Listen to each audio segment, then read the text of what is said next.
Welcome to my September gastos. So, eto, kumain kami ni Nunay sa nabe, nabudol ko siya, umiyak pa ako niyan para lang kumain kami dyan. After that, nag-SB kami. Lagi pa naman ako nagtataka, bakit lagi ako walang pera? Or parang nauubusan akong pera? Or minsan 1K nagkakash ako sa isang linggo? Kasi ito yun, puro ko gastos. Ba kasi ako pinanmalaking gas? Ba't di na lang kasi akong pinanganak na Disney princess? Di na lang mag-work at mag-eat na lang and sleep. Bakit kasi ang mahal mag-heal ng inner child? Bakit kasing lumaking inggitera? Kaya gastos ng gastos ngayon, punyeta. Pero kahit ganon, feeling ko deserve ko rin naman. Kasi work na lang ako ng work eh. Parang, para saan pa ako nag-work kung di naman ako kakain ng masarap, right? Gastos-gastos din. Ano nga naman na ipon-ipon ka tapos punta lang sa medical bills. Siyempre, gagawa natin ng rason kung bakit magkakaroon ng medical bills dahil sa pagkain. Chareng! Di nagda-diet na ako.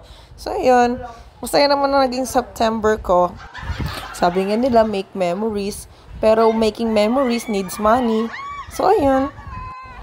Ginagaslight ko na naman sarili ko para lang masabi ko na okay lang gumastos ng pera, babalik rin naman yan. Di ba, putang ina?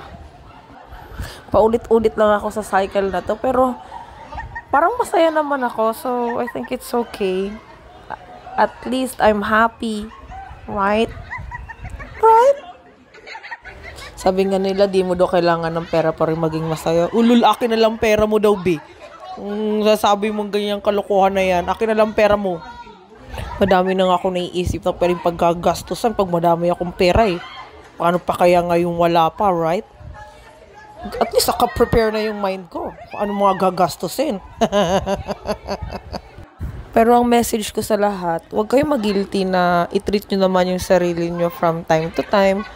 Kasi hindi naman lahat ng pagkakataon is papahirapan lang natin sarili natin. Huwag kayong mag-guilty.